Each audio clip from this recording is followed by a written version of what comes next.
No teu entendimento, as pessoas conseguem dissociar o produto fabricado com a postura, aquela postura corporativa que até pouco tempo tu falasse? Eu acho que sim. Eu já tive diversas manifestações nesse sentido.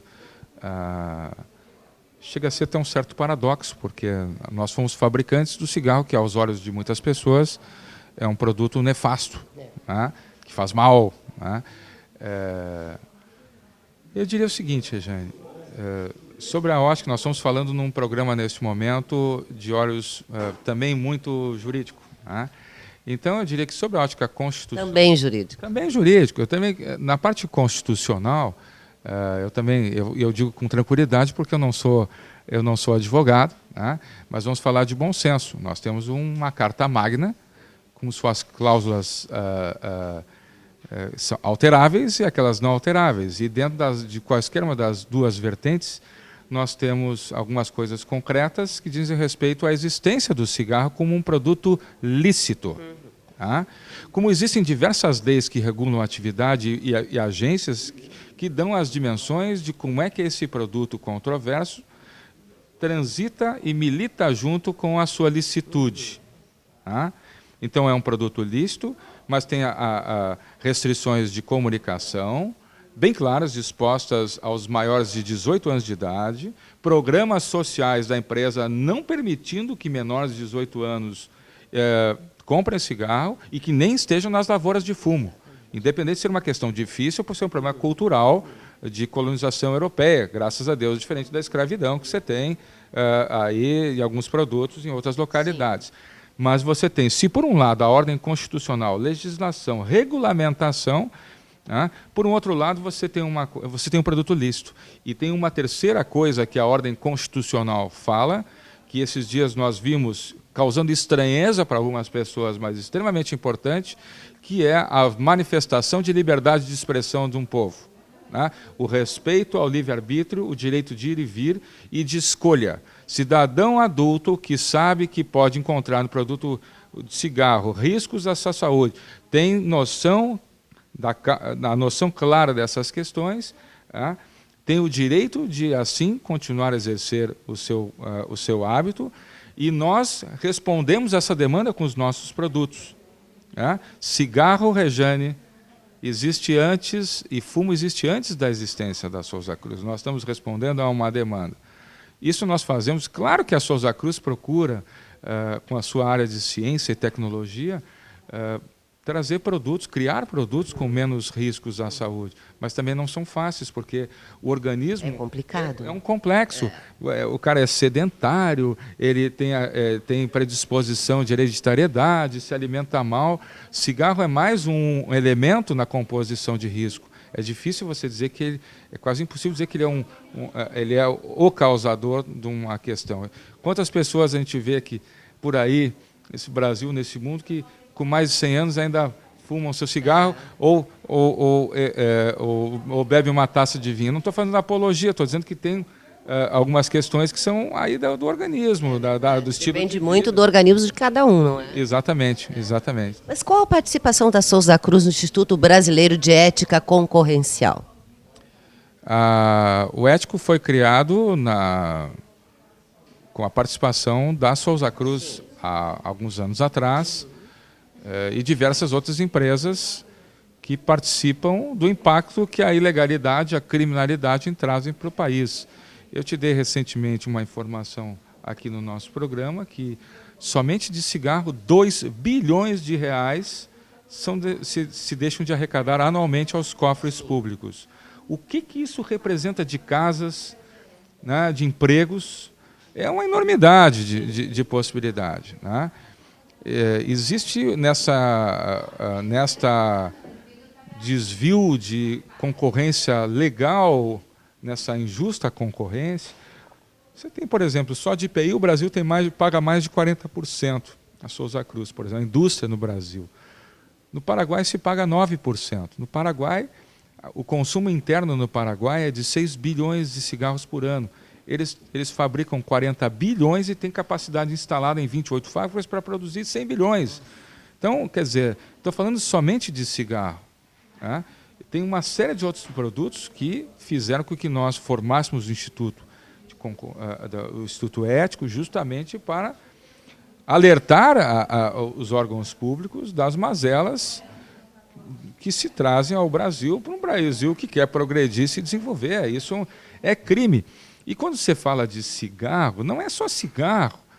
O cruzar de fronteiras, você tem cigarro, tem droga, tem armamento, tem bebida clandestina, uma série de coisas que a gente está acostumado. Agora, claro que o governo tem feito muita coisa, mas precisamos fazer muito mais.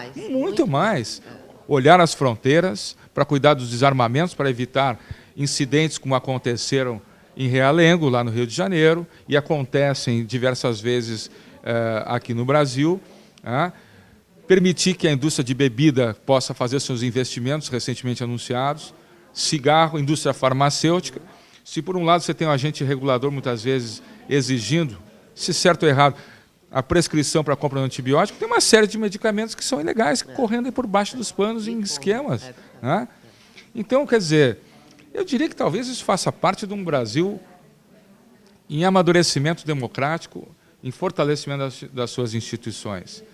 Mas eu acho que a gente pode ter mais foco naquilo que a gente faz nesse país ainda, nessas coisas que eu acho que podem trazer um grande benefício para a população. Com certeza, Fernando. Quais os objetivos do programa Empreendedorismo do Jovem Rural, a principal iniciativa do Instituto Souza Cruz?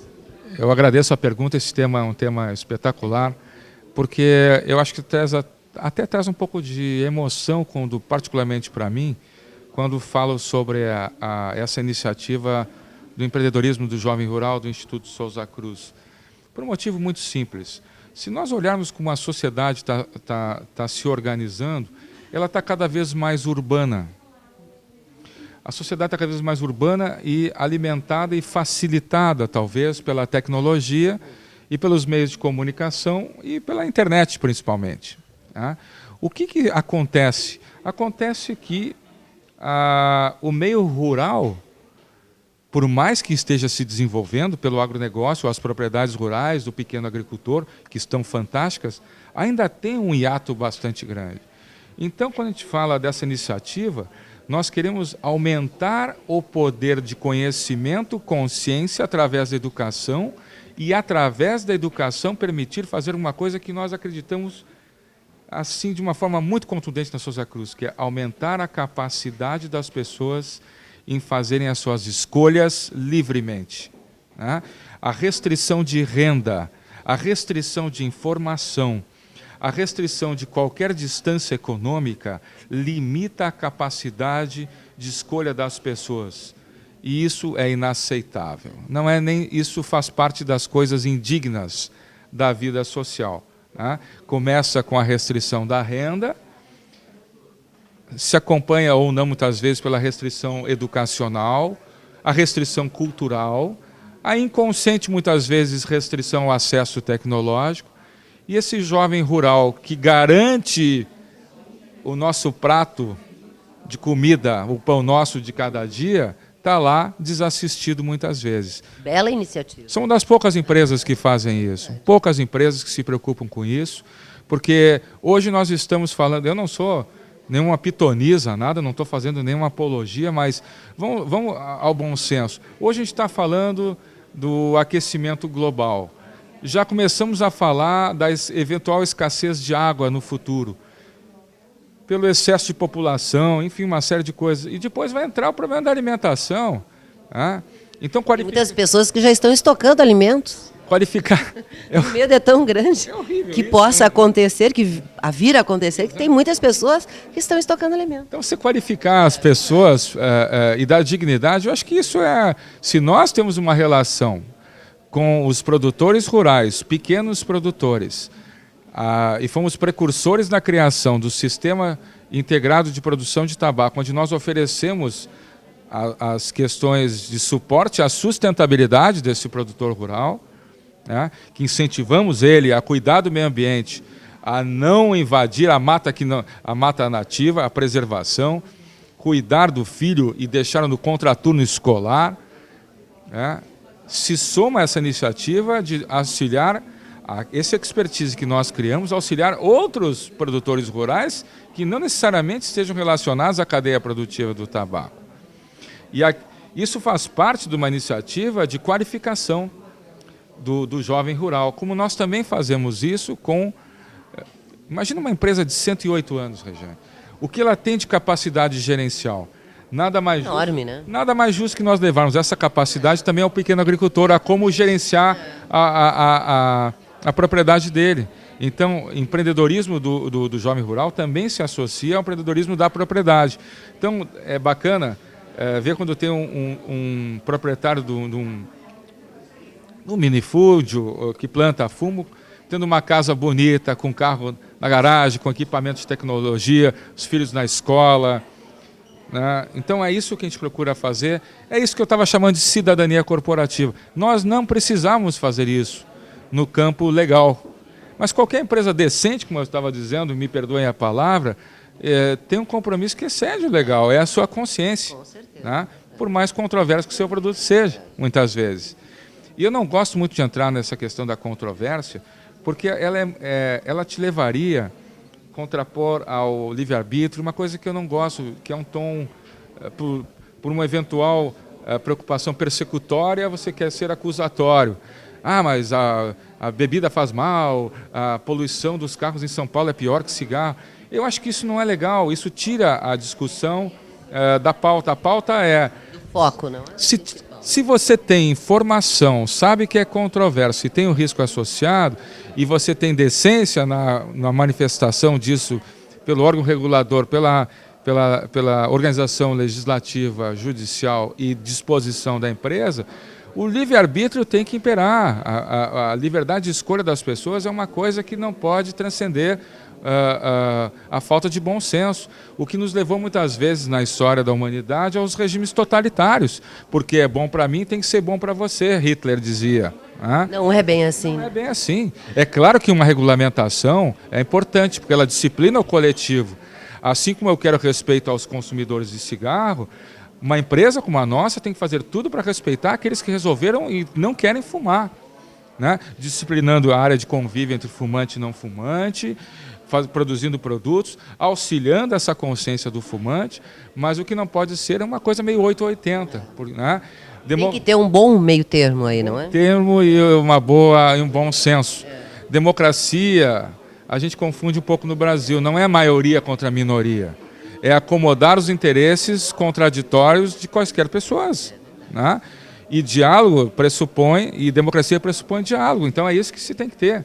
Se quer discutir as questões, que se discutem em todos os campos, em quaisquer circunstâncias, mas o que não pode é você muitas vezes ter decisões ideológicas baseadas naquilo que você acredita que é bom, única e exclusivamente para você, ou porque é bom para você, vai ser bom para um grupo, né? Tem preceitos legais, eu acho que a base constitucional tem que ser preservada nesse país como um elemento importante para o crescimento do país, não só econômico, social e ambiental, mas principalmente no judiciário, que é um dos grandes ainda, vamos dizer assim, sustentáculos da segurança que nós temos no desenvolvimento desse país.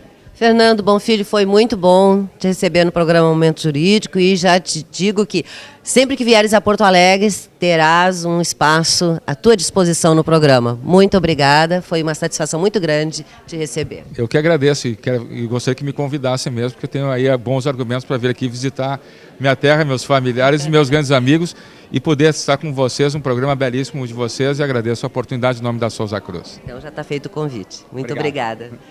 E nós vamos ficando por aqui, sempre agradecendo a sua audiência e até o nosso próximo encontro.